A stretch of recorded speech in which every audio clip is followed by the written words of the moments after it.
Muy bien, nuevo bloque de 678, En este caso vamos a ver una cámara y un camarógrafo de 678 que estuvieron en la muestra sobre el pensamiento nacional que organizó Pepe Albistur y estuvo en este caso preguntando a nuestro periodista sobre la situación de Vargas Llosa. Lo vemos. Estamos escuchando la apertura, la inauguración de esta muestra. No está Vargas Llosa inaugurándola, ¿no?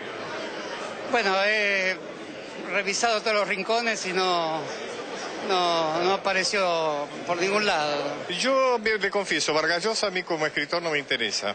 Lo que a mí no me gusta es el Vargas Llosa opinador, el Vargas Llosa periodística, el Vargas Llosa que escribe en los medios más importantes del mundo y que exhibe una ideología muy reaccionaria, muy antipopular, muy antilatinoamericano. Es un hombre que ya es consustancialmente europeo. En algunos casos hay personas que son indeseables a la democracia. Ahora, en el juego democrático uno puede escuchar también otras voces, pero el caso de Vargas Llosa es un caso realmente de representación de intereses que están muy ajenos a querer a la Argentina y querer a Latinoamérica. Antes de hablar acá en la feria, se va a juntar con lo peor, con López Murphy, con Ávila, que es un economista requete liberal, se va a juntar con Sebrelli, que es un tipo que está de vuelta de todas estas cosas, con Aguinis, en una fundación organizada por von Hayek, padre del neoliberalismo. Estos son gente que está al servicio de intereses poderosísimos que hay que refutarlo o combatirlo de la mejor manera posible. Yo creo que lo de él no es banal para crear una situación política. Creo que no hay que ver esto ingenuamente, creo que esto de ingenuidad tiene muy poco. Creo que lo que se nos impone a argentinos es tratarlo con hidalguía, no caer en el juego, no darle pretexto para escribir artículos denostando, digamos, a nuestro pueblo y a nuestra gente. Él tiene total derecho de hablar en este país como latinoamericano, como intelectual, como pensador de la derecha liberal, como reaccionario, como escritor, todo el derecho. Ahora hay algo que hay que dejar bien en claro, nosotros también. El artículo que se acaba de publicar sobre los piqueteros intelectuales. El País de España, Tribuna, Mario Vargas Llosa, piqueteros intelectuales. Me parece de una agresividad, de una torpeza. Por ejemplo, él dice, ¿por qué no voy a opinar yo sobre la Argentina si el Che Guevara se fue a otros países a hacer su revolución? O si San Martín cruzó los Andes para liberar otros países. Lo único que nos faltaba es que Vargas Llosa se compare con San Martín y con el Che Guevara. Este hombre ya ha perdido toda medida. Bueno, muy bien. Largo debate. Ministro, ¿tiene información nueva de Chubut? Ahí estamos, palo y palo. Muy cerca, digamos, Sí, los votos, ¿no? 53% de las mesas estamos prácticamente empatados. Bueno, ¿cómo le cae esta discusión de Vargas Llosa? Muy mal. ¿Por qué? Muy mal porque me siento un estúpido, porque yo lo leía a Vargas Llosa.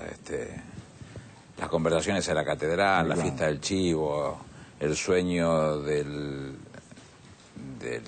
Celta, del cónsul en Congo. Me siento medio tarado, ¿no? Porque a mí me gusta cómo escribe, además. Sería además un deshonesto si no digo lo que siento, pero a mí lo que me molesta es que no tiene ningún empacho. Yo lo escribí en mi blog eso. No tiene ningún empacho. Primero que es un fiel exponente de la derecha más reaccionaria. Es un hombre sin ningún tipo de formación, con lo cual eso que decía de querer compararse, como dice Pacho, con Guevara, con San Martín, para pegarse un tiro. A dejar ahí. Sí, claro. No, que duele mucho, ¿viste? Pero la verdad, lo que más duele de todo este tipo de cosas es que no tiene ningún tipo de empacho en denostar los gobiernos populares. Y ha insultado a nuestro gobierno y particularmente a nuestra presidenta todas las veces que ha tenido oportunidad. ¿Por qué razón? Por nada, gratuitamente. Entonces eso es lo que da bronca. Porque él no tiene que compararse con Che Guevara o con San Martín, se tiene que comparar con Fujimori. Porque él se rajó de Perú, no volvió nunca más a partir de la pérdida de la elección en esos términos y en las condiciones que todos conocemos. Entonces, que se arrogue el derecho a insultar a la presidenta, a mí me da bronca. Y antes de hablarlo como jefe de gabinete, como ministro de esta presidenta y con el afecto que le tengo a la presidenta, lo hablo como argentino. A mí me molesta que alguien se arrogue el derecho de insultar al gobierno de los argentinos. Me gustaría hacer una aclaración interesante. Es casi un elogio, saco el casi, es un elogio aquello de piqueteros intelectuales.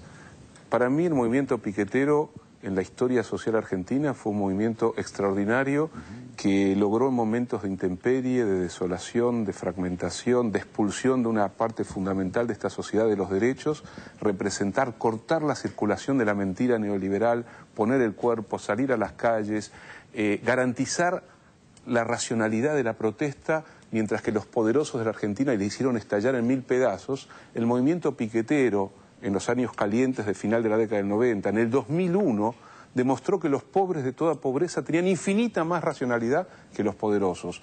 Por lo tanto, que nos identifique a un grupo de personas que tratamos de discutir ideas, de discutir distintas concepciones, con un movimiento social que es parte de lo mejor de la tradición de la resistencia en la Argentina, es un orgullo. Así que, bienvenida a la definición de piqueteros intelectuales. A ver. Yo descubrí hace poquito que cuando le dan el premio Nobel, él dice, este es un reconocimiento a la lengua española. Es un tipo que sale, bueno, que perteneció al boom latinoamericano, de literatura latinoamericana, un tipo que sale de Perú, del corazón de América del Sur, y reniega todo eso. Inmediatamente Pero que nunca, se siente un en nada de lo que él española. escribió, jamás hizo una mínima mención a lo que él está diciendo en términos de la política. Te agregaría más, El sueño del Celta es casi un acto fallido de la ideología de Vargas Llosa, porque en El sueño del Celta lo que hace es mostrar lo que fue la expansión imperial bajo la condición del capitalismo liberal, genocida, destructor de las riquezas del África, de parte con el famoso caucho de la Amazonia, y muestra la conversión de un funcionario honesto, cónsul inglés. Un cónsul inglés de origen irlandés, muestra su conversión y su crítica al imperio hasta convertirse en un ideólogo del nacionalismo irlandés. Es una paradoja en la escritura de Vargas Llosa, ¿no? No se parece ni por casualidad a la discusión que él está dando de lo político. Por eso es un enorme ignorante de la política. Es un lenguaraz. Lo que pasa es que como responde a intereses inconfesables, yo en mi libro, que ya se los mostraré oportunamente, me encargaré de hablar de él. Ya lo piquetero intelectual. Lo que digo es que cuando la CIA daba cursos a sus cuadros de modales, él faltaba. Este es el tema. Y estuvo el otro día en la calle Reconquista festejando San Patrick Day, ¿eh?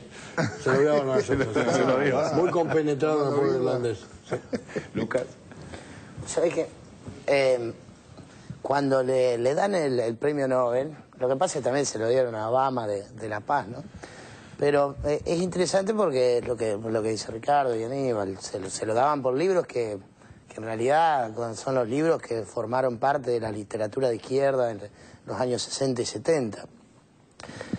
Pero capaz que todo esto tiene una arista incluso positiva, que es expresar una derecha democrática, porque hay que ver si es cierto, pero siempre se dijo que Borges, Orlando sabe más de esto que yo, no le daban el premio Nobel por las barbaridades que decía, porque su pensamiento político de derecha, que era igual de bruto, así, de torpe como el de Vargas Llosa, lo único que menos militante y menos enojado, que a Borges no le daban el premio Nobel por sus posturas que eran impresentables. ¿Por qué? Porque la derecha se encarnaba en gobiernos criminales como el de Pinochet, como el de Videla, que efectivamente Borges apoyaba. Entonces, en esos momentos, cuando Vargas Llosa no era un tipo de derecha. Hoy en día, ser de derecha es apoyar gobiernos como el de Macri en la Argentina, como el de Colombia en el contexto sudamericano, y posiblemente se esté construyendo que la caída del factor militar y como componente esencial donde las derechas resolvían sus intereses en el Estado, posiblemente lleve a que haya pensadores de esta talla que en términos políticos son igual es como Alejandro Rossi, una diferencia contigo. Sí. Borges era otra cosa. Claro. Por Dios, no lo comparemos. Era otra cosa. Estaba al margen de la política. Borges, no estaba al margen, Yo también he tenido el pecado de leerlo y lo voy a confesar. Siendo ministro de Trabajo, fui la única vez que fui a la organización de trabajo en Ginebra, en uno de los huequitos que tuve, me fui al cementerio de Plampalais, que es un cementerio muy chiquitito, una hectárea y media más o menos. Está Calvin en ese cementerio, o por lo menos el monumento a Calvin, está Jean Piaget, está Alberto Ginastera y está Borges. Y le llevé flores. Yo sentía que mi responsabilidad cristiana era a un compatriota dejarle flores, a él y a Alberto Ginastera. Pero Borges tiene una situación a lo largo de su tiempo muy para mirarla, porque cuando se produce la revolución radical del 21 de diciembre del 33, y que en los varios focos el último que pierde es el de Paso de los Libres, ahí cae detenido Arturo Jaureche, de Dalmaso, Telepiane, ahí se exilia en Alemania Scalabrini Ortiz. Jaureche escribe El Paso de los Libres y el primer prólogo es de Borges, cuando bueno, en ese momento era antisarmientino y además de pensamiento nacional. Pero la diferencia es que cuando Borges reedita todas las obras completas, Borges pide... Se lo saca, pero te voy a dar otro dato. Pide que saquen el prólogo del poema. Esto que dice Vargas Llosa tiene que ver con alguien que es un ignorante, que no sabe de lo que habla. Borges era un provocador, porque Borges, entre sus formadores, tenía a Macedonio Fernández, que era amigo de Jorge Guillermo Borges, su padre, el padre de Jorge Luis Borges, que era una cabeza argentina distinta. Claro, en Borges hay parodia, ironía, pero te voy a dar otro dato. Pero pará, déjame, y con esto termino, no hablo más de Borges, pero digo, respecto de la propia dictadura, léanlo a Juan Gelman, que Juan Gelman lo separa. Y le reconoce a Borges una tarea distinta, porque dice que él, sabiendo que era un provocador y que tenía actitudes cuando se dio cuenta realmente de lo sucedido, se arrepintió. Le reconoce Juan Gelman. Nadie va a dudar de lo que piensa Juan Gelman. Entonces digo, separémoslo, son dos condiciones distintas, son dos estaturas distintas. Se lo puede separar, pero la parodia y que Borges era un provocador, está bien, pero... el panegírico de Borges, digo... Es otra figura, ni comparado. Sí, igual, no sé cómo terminamos así. Es otra figura. Vargas Llosa es un cuadro orgánico de la reacción neoliberal. Totalmente. Borges era un francotirador de diversas problemáticas. Ahora, no es lo mismo. ¿Es provocador reivindicar a Pinochet o es también bastante hijo de puta? Porque en todo caso, por ejemplo, reivindicar... Ahora, perdón, cuando leemos la literatura de Borges, estoy pensando... bueno, la de Vargas Llosa tampoco reivindica de Borges, a las derechas. Vos no notás en la literatura de Borges ningún afán dictatorial en sus poemas, en sus cuentos, nada. Es literatura pura. En cambio, en Vargas Llosa vos encontrás la demagogia sentimental de la defensa siempre de los perdedores. Todos sus libros, disculpo tu lectura porque yo también lo leí y recién ahora hago retrospección. ¿Cómo puede ser que alguien que habla bien de los pueblos originarios y habla mal de los dictadores, a los que nosotros también considerábamos malos, esté racionalmente embanderado con quienes precisamente atacan a los humildes? Es una contradicción, me parece, que es muy difícil oníricamente. Me parece muy interesante. Vamos a retomarlo entonces en el próximo bloque. El debate seguimos, vamos a un corte y en el próximo bloque seguimos debatiendo. Dale.